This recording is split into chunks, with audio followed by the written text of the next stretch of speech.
What's going on, Colts Nation? I appreciate you joining me for another video. Where in this one, I want to talk about the injury report for the Colts and the Falcons. Of course, on this channel, we go through both teams, and the injury reports for both went through I don't know a whole lot about the Falcons this year.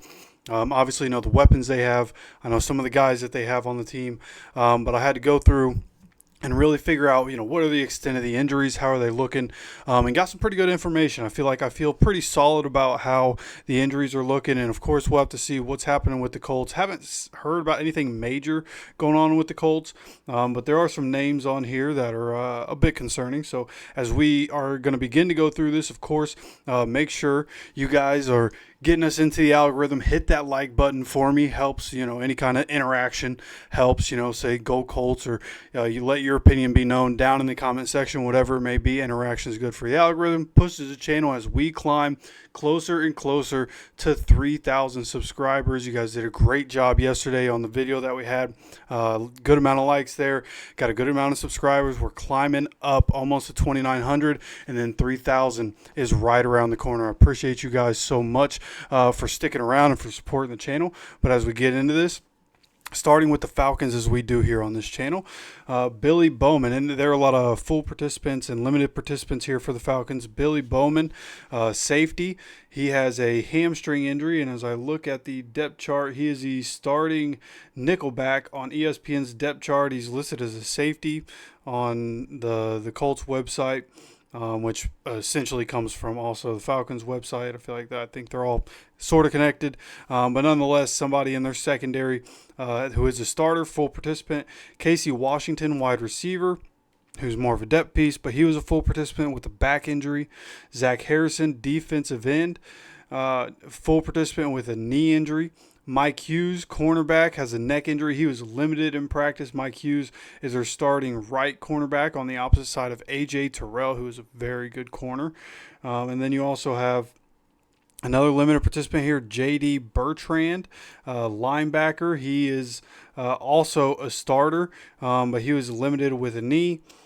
LaCale London, defensive tackle with a shoulder injury. He was a limited participant, and looks like he is the backup nose tackle for the Falcons. And then looking at everybody else here, did not practice for the Falcons. Leonard Floyd is a starter for them. Obviously, been in the league a long time.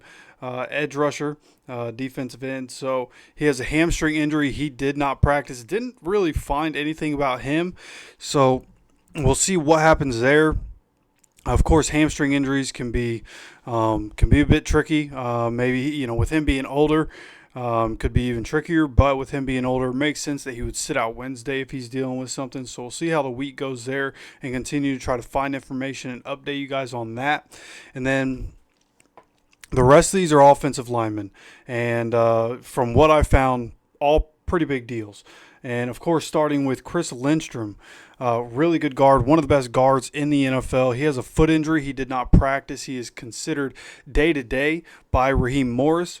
And overall sounds hopeful that he's going to be able to play in the game on Sunday. So that's somebody that would be big for the Falcons to be able to have him. If he didn't play, that would be a huge deal. But sounds like he's going to be able to play. So that's going to be expectation as we go through the rest of the week. And then Matthew Bergeron, another guard for the Falcons. And we have, as I look, Matthew Bergeron is the left guard for the Falcons. Chris Lindstrom is the right guard. Their left guard, Matthew Bergeron, is dealing with an ankle injury considered week to week. I even saw somebody that covers the Falcons that mentioned that he could possibly be a candidate for the IR. So somebody who not expected to play this week from everything it sounds like. So they, at least in one spot in the middle, they're going to be down one of their key guys. And then a guy named Storm Norton, offensive tackle, and on the Atlanta Falcons depth chart on ESPN, he's actually slated in as a left tackle. But from everything I've seen, this is a big deal because his 21-day practice window got opened by the Falcons, and apparently he had a setback as he was coming back. He has a foot injury, and he experienced a setback, and from what it sounds like, this could end this season. If you're on the IR, your 21-day practice window is open, and you don't play by the time, or you're not designated to play by the time that 21-day practice window closes, then you're on the IR for the rest of the year. Your season's over. And they apparently are having issues, just from what I've seen, from people that talk about the Falcons. Elijah Wilkinson, their starting right tackle. On the other side, Jake Matthews, brother of NFL legend, Packers legend Clay Matthews. Jake Matthews still very good at left tackle, but Elijah Wilkinson on the other side has struggled. And from everything I've seen, Storm Norton was supposed to come in and end up taking that right tackle spot. Falcons fans were looking forward to that, and Falcons fans are not thrilled with the fact that he experienced a setback and could be out for the rest of the year because of the struggles that Elijah Wilkinson has had. So, and of course, on that right side, that's opposite of where Latu typically is. That's going to be Kwity Paye's side. So hopefully we can see Kwity Paye be able to have some success this upcoming week. Of course, Jalen Jones playing the way he did last week, and then getting Sauce Gardner and having Kenny Moore, like with the secondary playing as well as we would expect them to be able to play. Of course, the first matchup is going to be a tough one for Latu as he draws Jake Matthews. But hopefully the secondary is able to help with Latu being able to get home at some point. Hopefully he watched some film on TJ Watt, some of the moves, like the move that TJ Watt made to get the strip sack when we were driving to hopefully make it 14-0. I watched it on the Pat McAfee show. Shout out to AQ Shipley, going through, what they call In the Trenches. For those that don't watch the Pat McAfee show, they have a thing every week with AQ Shipley and go over offensive line play. And what TJ Watt did was essentially on that rush going against Braden Smith, started by putting out his arm, which is a move that all defensive ends do. He extended his arm and made it seem like he was going to try to just bull rush with one arm and try to get around the edge, and he put the arm out. When Braden went to make contact, he dipped under it. He switched his move, he dipped under it, and ended up getting the quick pressure and the strip sack and the recovery. And hopefully Latu is watching some tape, right, in the tape that the team watches afterwards. Hopefully that's something that was pointed out to him and that he was able to see, hey, let me add this to my repertoire. He's going to need that going against Jake Matthews. But that's going to do it for the Falcons side of things. For the Colts side of things, as we go through this, and it'll be interesting to see how this works out this week. I assume he's going to be fine. Again, I haven't heard anything major about anybody, but just looking at everything, DeForest Buckner shows up with a neck injury. I believe he had a back recently that had him on here. Showing up with a neck injury is very interesting. Hopefully he's going to be good to go as the week goes on. Of course, once Shane Steichen talks to media Friday, I'm sure he'll have some information. Of course, he'll say who's in, who's out at that point. But then, DeForest Buckner, I would assume, going to also get a vet rest day mixed in here. But he does pop up on the injury report. Did not practice on Wednesday. Samson Ebicom, defensive end, not practicing with his knee injury. We'll see if he's able to get back on the field this week or not. Sauce Gardner, the only person on this list that actually practiced. He was a full participant coming off of concussion. He did not play, in the Week 8 game for the Jets, and then they had their bye week. So he's had 2 weeks in the concussion protocol, but he was not in a non-contact jersey. He was in a normal practice jersey. By all accounts, with being a full participant, he's on track to be able to get out of the concussion protocol and be able to play. And then, of course, Matt Gonsalves dealing with the death of his father. Shout out to him for toughing it out, playing in the game. He had a personal day. He shows up here, not injury-related, personal. He's still dealing with what he needs to deal with and how that's going to go.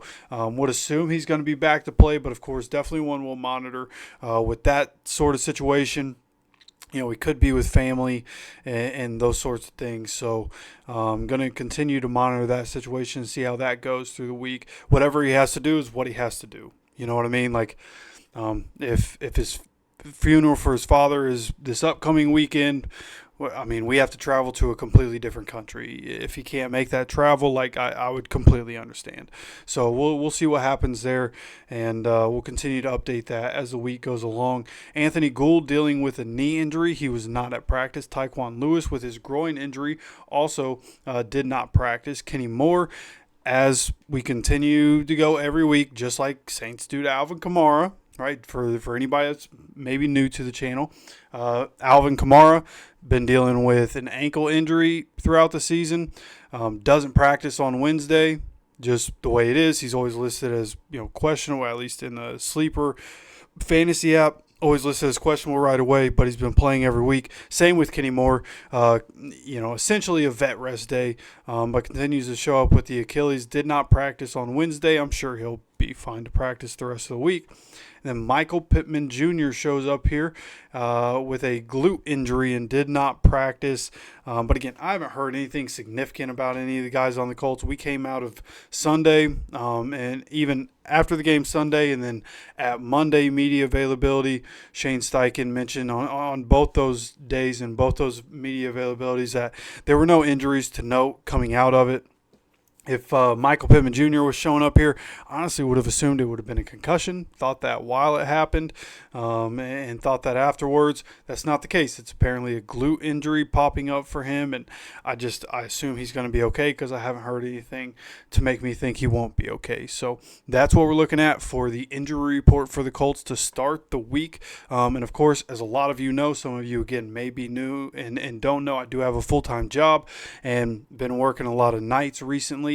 And that's going to continue Thursday and Friday. I work in the nighttime, so the injury reports won't come out, on Thursday and on Friday, but we will have the injury report lumped in with the game preview on Friday. We always do that on Friday morning when I'm having to work these nights. The injury report will be lumped in with it, and I'll get as much solid information as I can going into the game preview as I possibly can to have a good estimation of what we're really looking at.